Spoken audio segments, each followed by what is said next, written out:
পশ্চিমবঙ্গে পাশ হলো ধর্ষণ বিরোধী অপরাজিতা বিল।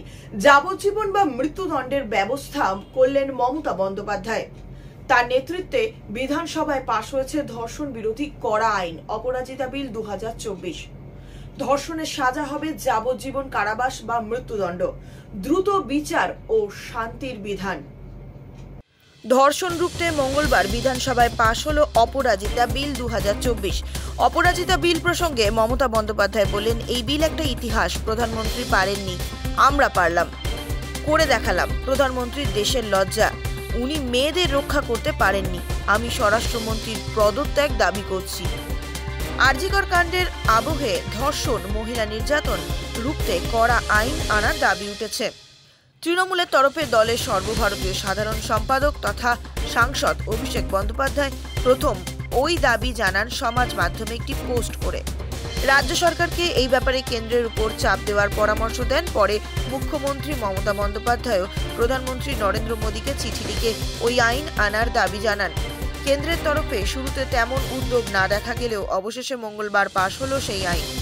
এবার থেকে এই রাজ্যে ধর্ষণের সাজা হবে জরিমানা সহ যাবজ্জীবন কারাবাস নয়তো মৃত্যু। অপরাজিতা বিলের 3টি বৈশিষ্ট্য উল্লেখ করেন মমতা। তিনি জানান, অপরাজিতা টাস্ক ফোর্স ভারতীয় দণ্ডবিধিকে না বদলেই তৈরি, শুধু আইনের ফাঁক সংশোধন করা হলো বলে জানান মুখ্যমন্ত্রী। এই আইনে 3টি বৈশিষ্ট্য: বর্ধিত শাস্তি, দ্রুত তদন্ত, দ্রুত ন্যায় বিচার।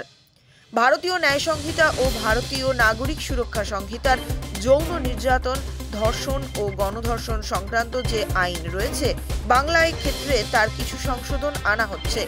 চটজলদি বিচারের জন্য শুধুমাত্র বাংলার ক্ষেত্রে কয়েকটি ধারা যোগ করা হয়েছে। নারী ও শিশুদের ক্ষেত্রে নিরাপদ পরিবেশ তৈরির জন্য তাই বেশ কিছু বিধিনিষেধ যোগ হচ্ছে নতুন বিলে। এই আইন প্রণয়নের পর দোষীদেরকে সাজা দিতে দেরি হওয়ার কোনো জায়গা নেই। শাস্তিও সর্বোচ্চ, যাবজ্জীবন কারাবাস বা ফাঁসি হবে ধর্ষকের, দাবি মমতার। যে কোনো খবরের জন্য যোগাযোগ করুন 7099017330 এবং 7099017110 নম্বরে।